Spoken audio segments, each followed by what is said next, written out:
गुंडे पालेंगे वो, लोगों के बीच 10 साल नहीं जाएंगे वो, लोगों से बदतमीजी करेंगे वो, लोगों को गाली देंगे वो, सबको रया बताएंगे वो, सबके साथ गुंडागर्दी करेंगे वो, कहेंगे 19 के बाद सबको देख लूंगा वो। तो ये तो उन्हें बताना पड़ेगा ना कि वो कितने विकास की राजनीति कर रहे हैं। हम विकास की राजनीति करते हैं और वो जिस तरीके से कर रहे हैं वो गलत है। हम लोग भारतीय जनता पार्टी के कार्यकर्ता हैं, हम संजीव बालियान के कार्यकर्ता नहीं है। नहीं, संजीव बालियान का प्रचार मैं कभी नहीं करता, मैं तो भारतीय जनता पार्टी का प्रचार करता। स्तर नहीं है संजीव बालियान का मेरे से बात करने का। नाराज मैं उम्मीद करता हूं कि कार्रवाई होनी चाहिए थी और आगे भी उम्मीद रखूंगा अपनी पार्टी से कि जो बिल्कुल खुले तौर पर जिन्होंने समाजवादी पार्टी का चुनाव लड़ा और यहाँ बड़ी पोजीशन लिए हुए हैं और सरकारी सुविधाएं भी ले रहे हैं, तो कृपया करके पार्टी, मेरा निवेदन रहेगा, पार्टी इस पर शायद ध्यान देगी और कार्रवाई निश्चित। मंत्री जी, पूर्व विधायक संजीव सोम ने कहा था कि एक बयान बहुत वायरल हुआ उनका कि स्तर नहीं है आपसे बात करने का, ऐसा क्या है इस तरह?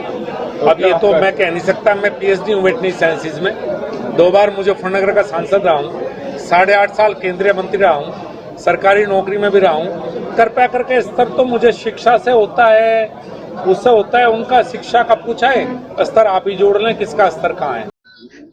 कि कल हमारे पूर्व सांसद जी ने एक प्रेस की है और उन्होंने प्रेस में एक आरोप लगाया है कि मुझे चुनाव संजीव सोम ने हरवाया है। मैं भारतीय जनता पार्टी का समर्पित कार्यकर्ता हूं। मैं भारतीय जनता पार्टी का वो कार्यकर्ता हूं कि जब उत्तर प्रदेश की सरकार ने आतंक मचाया हुआ था, समाजवादी पार्टी की सरकार ने, तब भी अपने उत्तर प्रदेश की जनता की बात हर फोरम पर उठाई। मेरे लोगों पर अखिलेश सरकार ने गोली चलवाई, मेरे लोगों ने गोली खाई, मेरे परिवार पे मुकदमे हुए, मुझ पे खुद आतंकवाद तक के मुकदमे अखिलेश सरकार ने लगाए। मुझे जेल में रखा गया, 700-800 किलोमीटर दूर मुझे जेल में ले जाया गया और उस जेल को खाली करा दिया गया जिससे मेरा मनोबल टूटे। मैं भारतीय जनता पार्टी का बिल्कुल समर्पित कार्यकर्ता हूं। चुनाव हराने और जिताने का विषय किसी के दिमाग में आता हो तो वो गलत है। चूंकि मैं भारतीय जनता पार्टी के लिए काम करता हूं, किसी कैंडिडेट के लिए काम नहीं करता, मैं कमल के फूल के लिए काम करता हूं। मेरी पार्टी ने मुझे जिम्मेदारी दी गई थी कि सरधना विधानसभा पार्टी की जीतनी चाहिए। इतनी विपरीत परिस्थितियों के बाद जब सरधना में कोई विकास ना हुआ हो, सरधना की जनता पे मुकदमे कराए गए हों, सरधना के लोगों को जेल भेजा गया हो, लेकिन उस विपरीत परिस्थिति के बाद भी भारतीय जनता पार्टी सरधना पे बराबर रही, हार कर नहीं गई। हारने का कारण माननीय मंत्री जी को खुद देखना चाहिए कि वो बुढ़ाना जैसी विधानसभा में क्यों हारे, वो चरथावल जैसी विधानसभा में क्यों हारे। हमारी वो विधानसभा है वे जिसमें वो कहते हैं कि मैंने विकास के नए आयाम रचे हैं। मुजफ्फरनगर विधानसभा हमारी ऐसी विधानसभा है भारतीय जनता पार्टी की, जिस विधानसभा को विपरीत परिस्थितियों में भी भारतीय जनता पार्टी 30 से 40 हजार वोटों के मार्जिन से जीतती है। लेकिन इस बार उस विधानसभा को भी हम 800 वोटों से जीते। खतौली विधानसभा हमारी ऐसी विधानसभा है जिसे 30 से 40 हजार मार्जिन से पार्टी जीतती है, हम उसे भी शायद 2000 वोटों से जीते। हम मुजफ्फरनगर की जो माननीय बालियान जी की हमारे भाई हैं, जो उनकी घर की विधानसभा है चरथावल और बुढ़ाना, वे उन्हीं 2 विधानसभाओं पर हारे। तो उन्हें चिंतन मनन ये करना चाहिए कि आखिर मैं घर की विधानसभाओं पर क्यों हारा।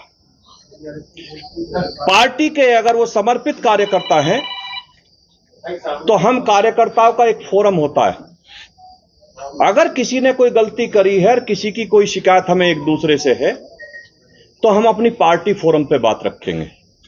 पार्टी का हमारा प्रदेश नेतृत्व है, हमारा राष्ट्रीय नेतृत्व है, हम अपनी बात वहां रखेंगे, ना कि मीडिया के सामने रखेंगे। मुझे तो मीडिया के सामने इस बात के लिए आना पड़ा चूंकि मुझ पर नाम लेकर आरोप लगाया गया।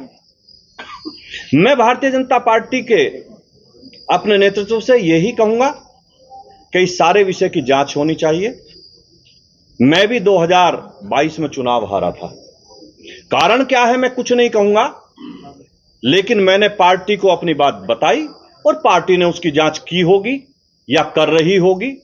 मैंने कभी भी मीडिया के सामने हार का ठीकरा किसी के सिर पर नहीं फोड़ा आके। मैं संजीव बालियान जी को भी यही सलाह देना चाहता हूं कि पार्टी के कार्यकर्ता के तरीके से आप अपनी बात रखिए, पार्टी फोरम पर रखिए, मीडिया के सामने मत रखिए, चूंकि हम घर की लड़ाई बाहर नहीं ले जा सकते। और मैं विपरीत परिस्थितियों में, मेरी पर्सनल नाराजगी होने के बावजूद मैंने संजीव बालियान जी को सरधना पे चुनाव नहीं हारने दिया।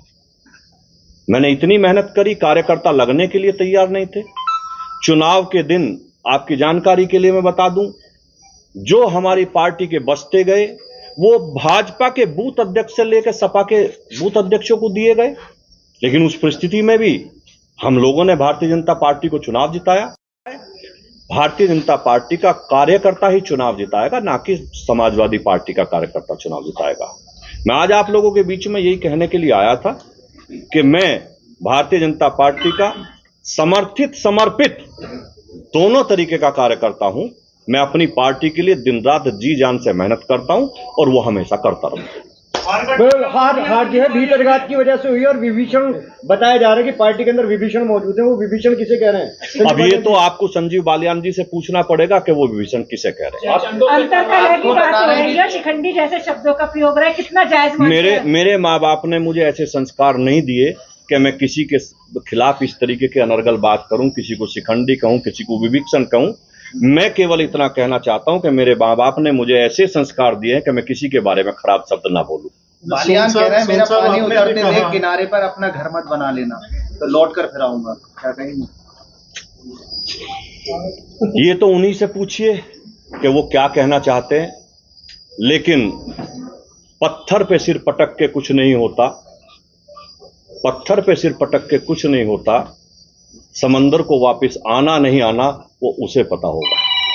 अच्छा सर, एक बात सुन साहब, आपने जैसे कहा कि कोई भी अगर बात की तो उसे पार्टी फोरम में रखना चाहिए था, तो आपने भी एक कमेंट बड़ा ओपन में किया था कि उनका स्तर इस लायक नहीं है कि मेरे से बात कर सके। तो आपने मेरा वो बयान सुना होगा, शायद आपने ये बात नोट नहीं करी होगी कि मैंने वो बयान कब दिया था। उन्होंने 2 दिन पहले कहा था कि संगी सोम विनाश की राजनीति करते हैं। मैं कभी विनाश की राजनीति नहीं करता, मैं विकास की राजनीति करता हूं। और उसी का कारण है मैं हारने के बाद भी मैं 12 में जीता। जितनी वोट मिली उससे 1.5 गुना ज्यादा वोट मुझे उसके बाद मिली, 17 में मिली। और 17 में जितनी वोट मुझे मिली उससे 10,000 करीब वोट ज्यादा मुझे 22 में मिली। अगर मैं विनाश की राजनीति कर रहा होता तो लोगों का आशीर्वाद मुझे बढ़ता नहीं। वो अलग विषय है, हारना जीतना एक अलग विषय है, लेकिन मेरा वोटों का ग्राफ कभी नहीं गिरा है। 22 में क्यों हारा? आपके बूथ पे ही आधी वोट मिली है पिछली बार से, आपके बूथ। देखिए, मेरा बूथ पूरी सरधना विधानसभा है। आप एक बूथ की बात नहीं कर सकते। अगर ये बात आप करेंगे तो हमारी विधानसभा बुढ़ाना में एक सोरम गांव है, वो हमारा बहुत बड़ा गांव है। उसमें हमारे देश के बड़े बड़े लोग रहते हैं। और संजीव बालियान जी का वो बहुत एक ऐसा गांव है जो जिसे वो अपना घर मानते हैं। हमारे प्रदेश के अध्यक्ष जी भी वहां गए, बड़ी बड़ी सभा भी वहां हुई। उसके बावजूद भी हम सोरम गांव में हार के आए हैं।